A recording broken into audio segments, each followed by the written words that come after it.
Kita ketahui bahwa memang sejak dulu politik kita itu termasuk di Indonesia sangat dinamis dan fleksibel. Maka jangan kaget kalau partai kemudian sosok yang kalian elu-elukan saat ini itu berbeda sikapnya dengan yang kalian elu-elukan dulu. Bisa jadi yang kalian banggakan pada gelaran Pesta Demokrasi tahun 2019 lalu itu berbeda sikapnya dengan gelaran politik 5 tahunan yang tahun ini akan digelar kembali untuk memilih calon pemimpin di 2024. Maka penting untuk memahami dan menyikapi politik secara rasional dan sebisa mungkin menepikan wilayah sentimental, emosi maupun melo supaya tensi tidak mudah meledak.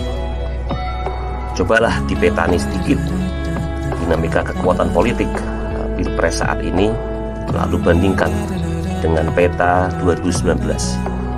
Kita akan menemukan bagaimana sikap politisi bisa berubah-ubah, strategi yang berbeda, kemudian yang dulu kawan sekarang menjadi lawan, dan yang dulu lawan mungkin sekarang menjadi kawan. Karena itu jangan terfokus pada narasi, apalagi sampai menghayatinya dengan emosi sentimental, karena semuanya itu hanya muncul kesimpulan bahwa kita mungkin saja hanya korban dari narasi oleh para politisi. Itu kenapa literasi politik sangat penting dan vital, supaya kepala kita punya narasi sendiri untuk menentukan dan mendukung nama calon pemimpin yang kita anggap layak untuk memimpin Indonesia. Jadilah pemilih rasional yang cerdas dan mampu membandingkan. Kemudian pertanyaannya, kenapa harus diperbandingkan? Karena sungguh politik itu selalu tak pernah sekaku itu. Tidak hitam putih, mungkin malah ada yang amat cair. Kalau figur si A kita anggap baik, bukan berarti figur B dan C seluruhnya pasti buruk. Kebaikan dan keburukan, kekurangan dan kelebihan ada pada masing-masing pasangan capres berikut para kekuatan pendukungnya.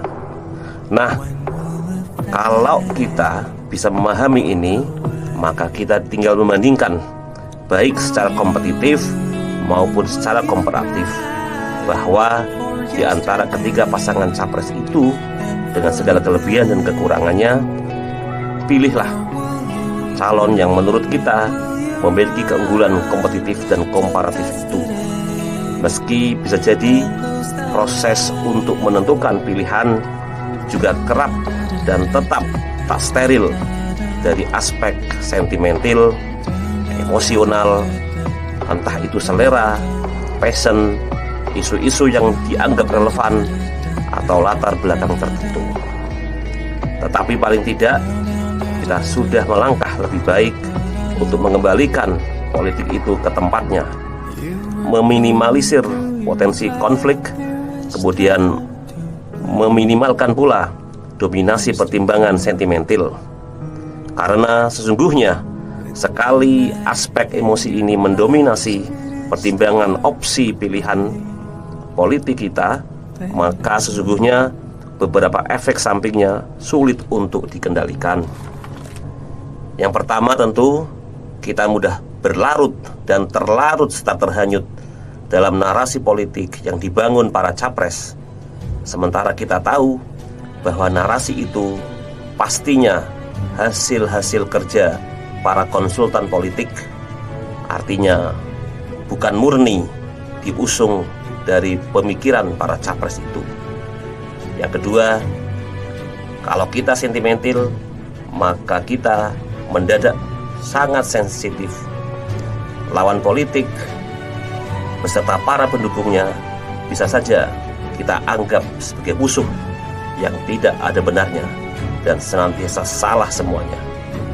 Yang ketiga, kalau sudah menjadi korban narasi seperti itu, kita juga menjadi mudah terpapar dan bahkan ikut menyebarluaskan berita, informasi, dan narasi yang belum tentu kebenarannya, bahkan bisa bernilai sebagai hoax, hanya karena informasi itu menguntungkan pasangan yang kita dukung atau merugikan pasangan lawan. Yuk, mari kita belajar berpolitik dan berdemokrasi yang rasional dan kurangi potensi sentimentalnya, agar dunia politik kita menjadi lebih berkeadaban, agar demokrasi kita lebih berkemajuan. Salam demokrasi.